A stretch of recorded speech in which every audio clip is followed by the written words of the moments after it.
እንዴት ዋላችሁ? ሰላም ዋላችሁ? እንደምናችሁ? ደህና ናችሁ ወይ? እንግዲህ ዛሬ እንደ ቶፒክ እንደ አርዕስት ይዤ የመጣሁት ሀሳብ ጥሩ መሪ ለመሆን የሚያስፈልጉ ባህሪያት ምን ምንድን ናቸው የሚሉትን አብረን እንመለከታለን። እንግዲህ መሪ መሆን በተከታዮች የሚሰጥ እንጂ እኔ መሪያችሁ ነኝ ተብሎ የሚጫን ነገር አይደለም። ያው ተከታዮች ናቸው እከሌ መሪያችን ነው፣ እከሊት መሪያችን ናት በማለት እውቅና የሚሰጡት ወይ የሚሰጧት።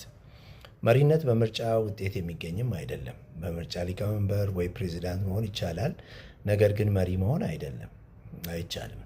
መሪ መሆን የሚቻለው የተከታዮችን ልብ በመማረክ ወይም መማረክ ሲቻል ነው። ጥሩ መሪ ለመሆን የሚያስፈልጉ ባህሪያት እጅግ በርካታ ናቸው። ከነሱ ውስጥ ራዕይ ወይ ደግሞ ቪዥን ሊኖረው ይገባል። ጥልቅ የሆነ ስሜት ወይም ፓሽን ሊኖረው ይገባል። የማሳመን ችሎታ፣ የማደራጀት ችሎታ እና የመወሰን ችሎታ ዋነኞቹ ናቸው። ዘርዘር አድርገን ስንመለከት አንድ መሪ ከራዕዩ ሌላ የሚሰጠው ነገር የለውም። ዋናው መሪ ከራዕዩ ሌላ የሚሰጠው ትልቁ ነገር የለውም። መሪ ሰዎችን የሚያግባባ፣ ተከታዮችን የሚያነቃቃ፣ የሚያደራጀውን የሚያታግለውም በራዕዩ ነው።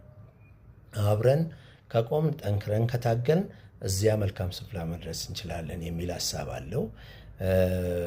ይሄንንም እያለ ምኞታቸው፣ ጉጉታቸው፣ ህልማቸው እንዲሆን ማድረግ ነው የመሪ ትልቁ ስራ።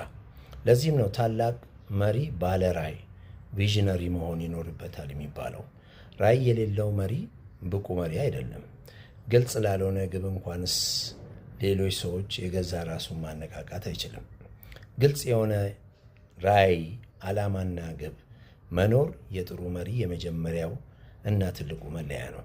ጥሩ መሪ መድረሻውን የሚያውቅና ወደ መድረሻው እየተጓዘ የቀሪውን ጉዞ በተመለከተ አማራጭ መንገዶችን እያሰላሰለ ሚኖር ነው።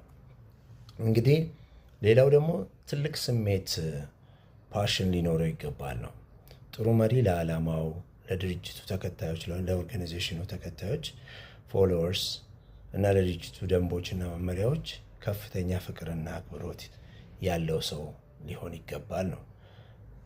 በስራ አስኪያጅ ወይም ማናጀር እና በመሪ ሊደር መካከል ያለው ትልቁ ልዩነት የዚህ ስሜት ጥልቀት ነው። ማናጀሮችም ቢሆኑ ድርጅታቸው እና ሰራተኞቻቸው ይወዳሉ፣ ህይወታቸውን ግን አሳልፈው አይሰጡም። ጥሩ መሪ ግን ለዓላማው፣ ለድርጅቱ፣ ለተከታዮቹ ህይወቱን ይሰጣል። ከነዚህ የሚበልጥበት ነገር የለምና መሪ